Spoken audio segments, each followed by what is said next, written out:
Do you know of a stellar leader or an outstanding organization that deserves a proper shout-out? Nominate them for IBJ's awards. From 40 in their 40s and Women of Influence to Nonprofit and Healthcare Excellence Awards, we're celebrating rising stars, seasoned leaders, and organizations making a difference. Discover which programs are accepting nominations now at ibj.com/nominate. This is Inside Indiana Business Radio for the afternoon of Tuesday, February 17th, 2026. I'm Abriana Herron. The National Science Foundation has awarded a $400,000 grant to an international group led by Purdue University. The funding is part of a $2.4 million effort to further the development of an artificial intelligence-based technology designed to improve early disease detection in apple orchards.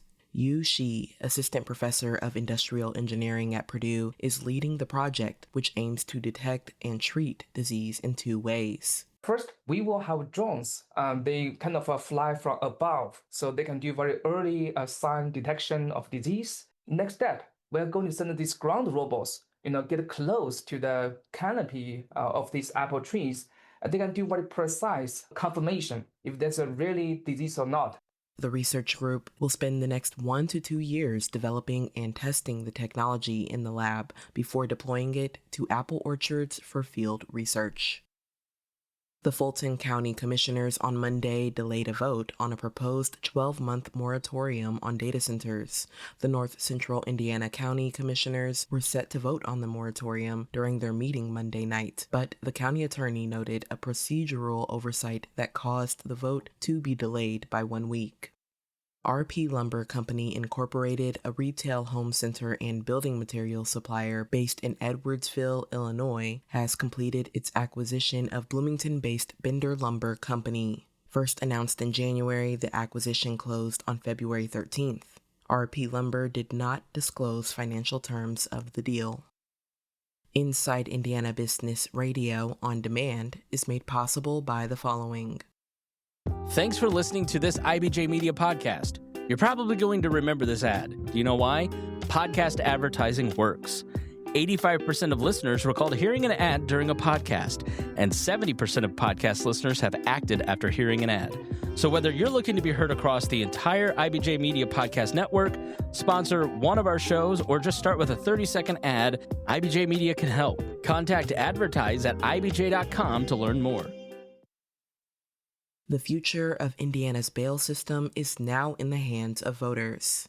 Inside Indiana Business's Alex Brown has more. The Indiana House has given final approval to a proposed constitutional amendment that would allow judges to keep more defendants behind bars without bond if they're considered dangerous. Lawmakers voted 75-11 Monday, sending the proposed change to the statewide ballot this fall. Right now, judges can set high bail for people they believe pose a threat or might skip court, but under the Indiana Constitution, defendants can only be held without bond if they're accused of murder or treason. If voters approve the amendment, that will expand. Judges could deny bail in other cases, but only if the evidence is strong and prosecutors prove that no release conditions would reasonably protect a person or the community. Republican Senator Eric Cook of Bedford authored the proposal. Lawmakers have now passed it through 2 separately elected legislatures, the requirement before Hoosiers can weigh in. Supporters say the change would bring Indiana in line with more than 20 states that already use so-called preventative detention policies.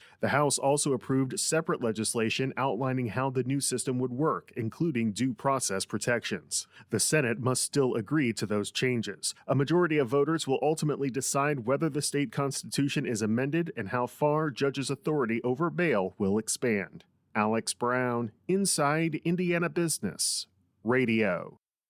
Heisman Trophy winner Fernando Mendoza is now starting to shift his mindset toward the NFL. Mendoza and the Hoosiers just had a perfect season together that ended with a national championship.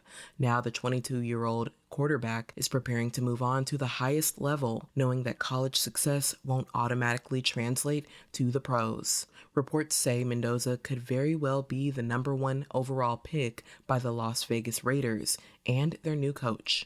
Mendoza says he'd be, quote, blessed and honored to play for the Raiders or to play for any NFL team. The NFL Combine is just a week away. from February 23rd to March 2nd in Indianapolis, and the opening night of the NFL Draft is just over 2 months away.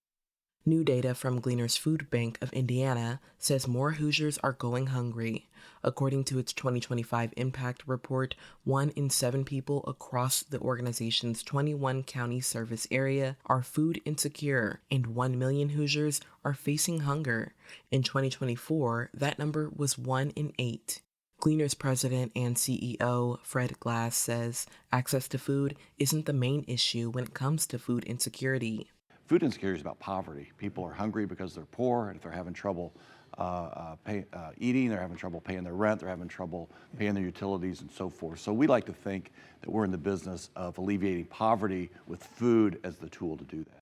To view the organization's full impact report, visit our website at InsideIndianaBusiness.com.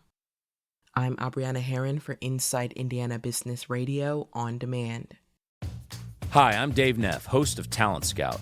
On this show, we shine a light on Indiana's next generation of leaders who are making a difference in business, community, and civic life. These are real conversations about purpose, mentorship, and building a future that matters. Join me as we invest in leadership that lasts. Subscribe now on your favorite podcast app or listen at ibjpodcasts.com. Your commute just got smarter. Turn drive time into growth time. The IBJ Media Podcast Network gives you front row access to leaders shaping Indiana's economy, culture, and future. No filler, just smart, relevant, local storytelling you won't get anywhere else. Find all of our shows by searching IBJ Media in your podcast app or visit ibjpodcasts.com.